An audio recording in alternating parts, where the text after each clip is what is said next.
আপনারা যতদিন রাখতে চান সেটা সিলেক্ট করবেন। এখানে নেভার আছে, যদি আপনারা সবসময়ের জন্য রাখতে চান তাহলে নেভার সিলেক্ট করে দিবেন। আর যদি 7 দিন 14 দিন রাখতে চান তাহলে সেখান থেকে সিলেক্ট করে দিতে পারেন। আমি নেভার সিলেক্ট করে দিলাম। করার পরে আমি স্ক্রল ডাউন করে একটু নিচে চলে যাব। যাওয়ার পর দেখেন এখানে লেখা আছে অটোমেটিকলি রেকর্ড আননোন নাম্বার। আপনারা এখানে ট্যাপ করে দিবেন। এখানে ট্যাপ করে দেওয়ার পর অলওয়েজ রেকর্ড এখানে ট্যাপ করে দিতে হবে। এখানে ট্যাপ করে দেওয়ার সাথে সাথে দেখেন এটা কিন্তু এনেবল হয়ে গেল। এনেবল হয়ে যাওয়ার পরে আপনাদের কিন্তু আরও কিছু কাজ করতে হবে।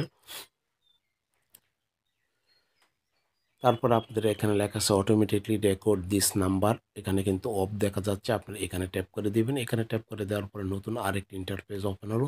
ওপেন হওয়ার পরে দেখেন এখানে লেখা আছে অলওয়েজ রেকর্ড সিলেক্টেড নাম্বার, এটা কিন্তু অফ আছে। এটা এখানে ট্যাপ করে দিয়ে আবার অন করে দিতে হবে। তারপর অলওয়েজ রেকর্ড এখানে আবার ট্যাপ করে দেওয়ার সাথে সাথে এই অপশানটি কিন্তু অন হয়ে গেছে। অন হয়ে যাওয়ার পরে চয়েস কন্ট্যাক্ট এখানে ট্যাপ করে দিতে হবে। এখানে ট্যাপ করে দেওয়ার পরে আপনারা যেই নাম্বারটি কল রেকর্ড করতে চান সেটা এখান থেকে সিলেক্ট করে নিতে পারবেন। একটি নাম্বার, একাধিক নাম্বার আপনারা কিন্তু এখান থেকে সিলেক্ট করে নিতে পারবেন। আমি যে কোনো একটা নাম্বার সিলেক্ট করে নিচ্ছি। এখন আমি এই নাম্বারটি সিলেক্ট করে নিলাম।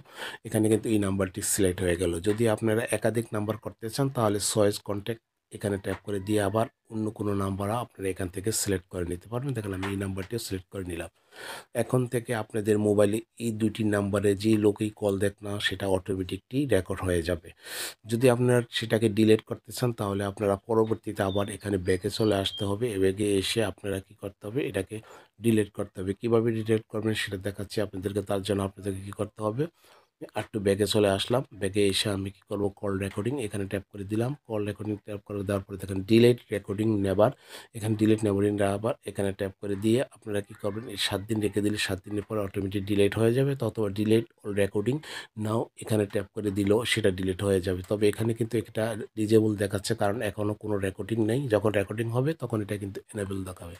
এই হলো আজকের এই গুরুত্বপূর্ণ ভিডিওটি অবশ্যই অনেক প্রয়োজনের। যারা এই ধরনের ভিডিও দেখতে চান তারা অবশ্যই এই ভিডিওটি দেখতে পারেন।